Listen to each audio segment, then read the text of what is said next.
बिस्मिल्लाहिर्रहमानिर्रहीम। Provident fund पे ज़कात ये एक अहम सवाल है जो अक्सर लोग पूछते रहते हैं। तो आज की इस वीडियो के अंदर हम इस मौजू पे बात करेंगे दो एंगल से। पहला एंगल ये है कि प्रोविडेंट फंड पर ज़कात कौन अदा करेगा, एम्प्लॉय या एम्प्लॉयर। और दूसरी सवाल ये है कि कितनी अमाउंट पे ज़कात अदा करनी है, चाहे फुल अमाउंट पे करनी है या उसकी पार्शियल अमाउंट पे करनी है। इन दोनों सवालात में समझने के लिए सबसे पहला जो उसूल है, अगर वो समझ लें तो आपको आगे की सारी बात खुद ही समझ में आ जाएगी कि हमेशा याद रखिएगा कि ज़कात उस चीज़ पर आती है जो आपकी ओनरशिप में हो और आपकी मिल्कियत में हो। सिर्फ राइट होने पर नहीं आती, बल्कि जब तक कब्जा ना आ जाए उस पर ज़कात नहीं आती है। तो आगे हम चलते हैं कि पहला सवाल कि प्रोविडेंट फंड की ज़कात कौन अदा करेगा। तो इसके लिए समझना ज़रूरी है कि हमारे मुल्क में और इंटरनेशनल प्रैक्टिसेस भी यही है कि तीन तरह की मैनेजमेंट होती है प्रोविडेंट फंड की। एक मैनेजमेंट का मेथड ये होता है कि एम्प्लॉयर अपने पास ही वो अमाउंट रखता है। दूसरा मैनेजमेंट का तरीका ये होता है कि उसके लिए कोई थर्ड पार्टी कंपनी या ट्रस्ट, ज़्यादातर ट्रस्ट में रखवा दिया जाता है, और वो ट्रस्ट कंपनी का कोई झेली इदारा या कोई सब्सिडी नहीं होती, बल्कि इंडिपेंडेंट एक लीगल एंटिटी होती है। अब इसके अंदर भी दो सूरतें होती हैं। एक सूरत ये होती है कि उसके जो ट्रस्ट के पास या थर्ड पार्टी के पास जो पैसे रखवाए जाते हैं वो एम्प्लॉय की या मुलाजमीन की कंसेंट यानी उनकी रजामंदी से और उनकी तहरीरी दरख्वास्त के पर अमल करते हुए रखवाए जाते हैं। उनसे दरख्वास्त ली जाती है, एप्लीकेशन। और तीसरी सूरत ये होती है कि ट्रस्ट के पास पैसे रखवाए जाते हैं लेकिन एम्प्लॉयर अपनी मर्जी से रखवाता है और उसमें एम्प्लॉय की कंसेंट शामिल नहीं होती और ना ही वो एम्प्लॉय का नुमाइंदा इदारा होता है और ना ही एम्प्लॉय की तहरीरी दरख्वास्त होती है। तो ये तीन मैनेजमेंट के तरीके हुए। तो पहली सूरत जिसमें पैसे एम्प्लॉयर के पास ही रहे, दूसरी सूरत कि जिसमें पैसे ट्रस्ट के पास तो गए लेकिन वो ट्रस्ट ना तो मुलाजमीन का नुमाइंदा है, ना मुलाजमीन की कंसेंट से हुआ है, ना ही मुलाजमीन ने कोई दरख्वास्त दी थी। तो आप समझ गए होंगे कि इन दो सूरतों में मुलाजिमीन के पास इस प्रोविडेंट फंड के जब कब्ज़ा ही नहीं आया तो इसकी ज़कात मुलाजिम के ऊपर नहीं होगी, बल्कि जब ये रिटायरमेंट पर या टर्मिनेशन पर या रेजिग्नेशन के ऊपर जिस भी सूरत में आप मुलाजमत छोड़ के जा रहे होंगे और अपना प्रोविडेंट फंड लेंगे तो उस वक़्त आपकी ज़कात का प्रोसेस शुरू होगा। और हस्बे मामूल जब भी आपकी ज़कात की तारीख़ आएगी तो उसमें से जितना पैसा आपके पास बचा हुआ होगा उस पर आपको ज़कात अदा करनी होगी और गुज़िश्ता सालों की भी अदा नहीं करनी होगी क्योंकि आपके पास कब्ज़ा भी आया है।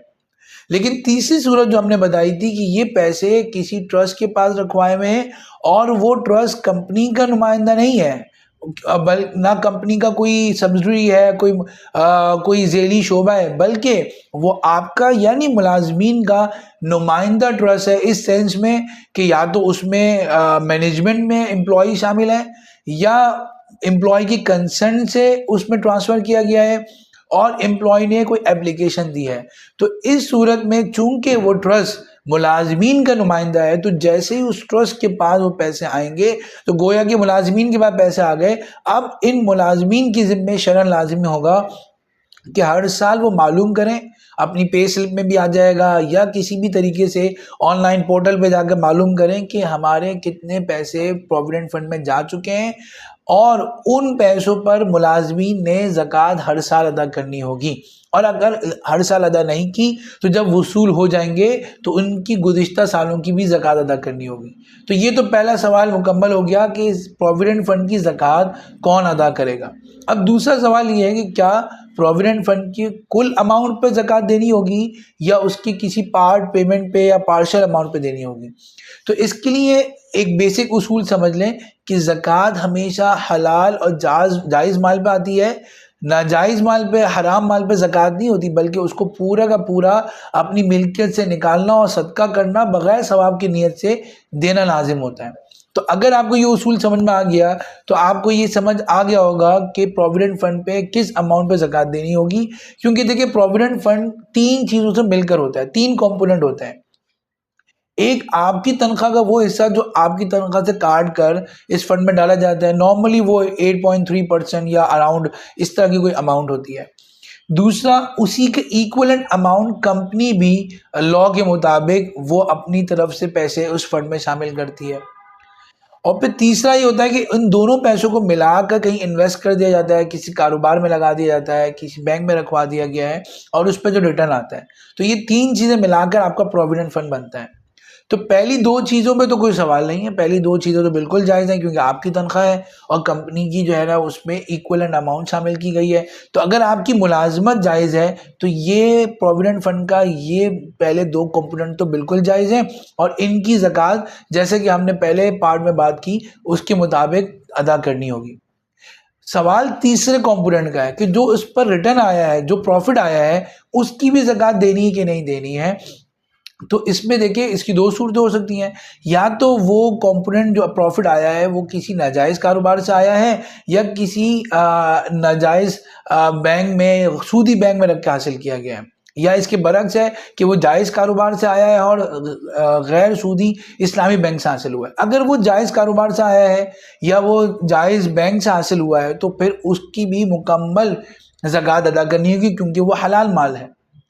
लेकिन अगर वो नाजायज़ ज़राए से हासिल हुआ है तो यहाँ पर थोड़ा डिटेल है, वो ये कि अगर ये नाजायज़ ज़राए से हासिल हुआ है तो अगर इस नाजायज़ ज़राए से जो हासिल होने वाली आमदन है वो अगर आप ही की नुमाइंदा यानी मुलाज़िमीन की नुमाइंदा ट्रस्ट को रखवाई गई है तो इस सूरत में ये अमाउंट गोया कि आपकी मर्जी से गलत जगह इस्तेमाल हुई। यहाँ पर मैं अपने नाज़रीन को ज़रूर पैगाम देना चाहूँगा कि आप अपने प्रोविडेंट फंड को देखें और अपने इख्तियार को इस्तेमाल करें। बाज़ जगह कंपनियों में इख्तियार होता है, वो आपसे ऑप्शन ले रहे होते हैं, लेकिन हमें ये मालूम ही नहीं होता या हम गफलत की वजह से हमारे ही पैसे गलत जगहों पर इन्वेस्ट हुए होते हैं। तो coming back to the point, अगर वो आप ही के इख्तियार से गलत जगह इन्वेस्ट हुए में तो ये आमदन सरासर नाजायज़ है, और नाजायज़ ज़राए से हासिल हुए में तो ये आमदन नाजायज़ है, इस पर ज़कात नहीं होगी बल्कि इसको पूरे का पूरा सदका करना ज़रूरी है।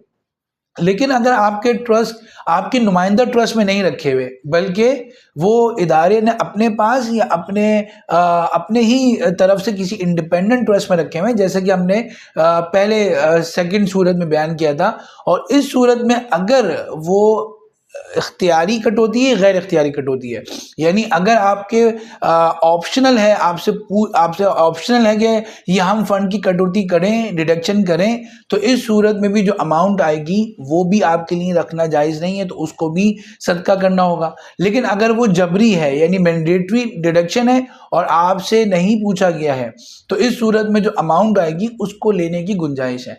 तो बहरहाल अगर हम समराइज़ करें तो बात यही है कि हम ये देखेंगे कि प्रोविडेंट फंड पे किसका कब्जा है, जिसका कब्जा है उसको ज़कात देना ज़रूरी है, हर साल देना ज़रूरी है, चाहे कंपनी हो चाहे एम्प्लॉयज़ हो।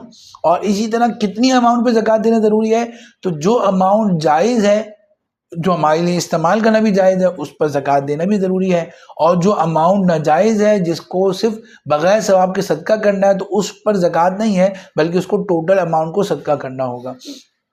आते हैं इसी तरह का एक दूसरा टॉपिक है ग्रेजुएटी। बाज़ कंपनी में पीएफ नहीं होता तो ग्रेजुएटी होती है। ग्रेजुएटी बहुत सिंपल है कि आपकी जितने साल आपकी मुलाजमत हो गई उतने ही आपकी लास्ट सैलरी जो है उसको मल्टीप्लाई करके देना है। मिसाल के तौर पर एक आदमी की सैलरी 10,000 रुपये है और उसको 10 साल हो गए इदारे में काम करते हुए, तो वो 1 लाख रुपये उसको इजाफी रकम मिलेगी at the time of separation, यानी जब वो इदारा छोड़ के जा रहा होगा। तो अब इस सूरत में ये बहुत वाज़ेह बात है इसमें कि ये आपका राइट नहीं होता है, आपका रिसीवेबल नहीं बनता जब तक कि आप इदारे को छोड़ के ना जाएं। तो इदारे को जब आप छोड़ के जाएंगे, जब आपका राइट बनेगा और फिर वो वसूल होगा तो उसकी ज़कात एम्प्लॉय ने देनी होगी। जब तक वो एम्प्लॉय छोड़ के नहीं जा रहा तो उन सब की ग्रेजुएटी, अगरचे प्रोविज़न रखा होता है लेकिन उन सब की ग्रेजुएटी की रकम की मिल्कियत एम्प्लॉयर के ऊपर है, कंपनी मालिकान के ऊपर है, इसीलिए उनकी ज़कात भी कंपनी मालिकान अदा करेंगे। ये एक बहुत बड़ी गलतफहमी होती है कंपनी मालिकान को कि वो समझते हैं कि चूंकि हमने ये ग्रेजुएटी के लिए रकम अलग कर दी, कभी भी कोई जा सकता है, तो इसलिए अब हमारी मिल्कियत से निकल गई। बल्कि बाज़ एम्प्लॉयर तो ये सवाल भी करते नजर आए कि चूंकि हमने इस ग्रेजुएटी को कभी भी देना हो सकता है, कभी भी हमारे मुलाजमीन जा सकते हैं, तो गोया कि हमारे पर लायबिलिटी है तो हम अपने एसेट से इसको माइनस करेंगे। नहीं, देखिए वो लायबिलिटी जब बनेगी जब कोई हकीकतन और एक्टिवली को जा रहा होगा, कोई मुलाजिम यानी जिनके रेजिग्नेशन आ गए हैं, सिर्फ उतनी ग्रेजुएटी आप अपनी एसेट से माइनस करेंगे। क्योंकि वो आपके ऊपर एक लायबिलिटी बन गई है। लेकिन जो लोग अभी नहीं गए हैं, जिनके रेजिग्नेशन नहीं आया, जिनकी टर्मिनेशन का वक्त नहीं आया, जिनकी रिटायरमेंट का वक्त नहीं आया, वो आपके ऊपर लायबिलिटी नहीं, बल्कि वो ग्रेजुटी एम्प्लॉयर की मिल्कियत है और उसकी ज़कात अदा करना एम्प्लॉयर की जिम्मेदारी है। तो इसलिए इन मसाइल को अच्छी तरह समझे। और कंपनीज में करोड़ों अरबों रुपए की ज़कात होती है, ज़कातेबल एसेट होते हैं, जो इस मसले को ना समझने की वजह से अदा नहीं हो रहे होते। तो हमारी जिम्मेदारी है कि हम इस फरीज़े को अदा करें, और इसका अदा ना करने की सूरत में हमारे कारोबार पर इसका नेगेटिव इम्पैक्ट भी आ सकता है, नहुसत भी आ सकती है। तो इससे बचने की हम कोशिश करें।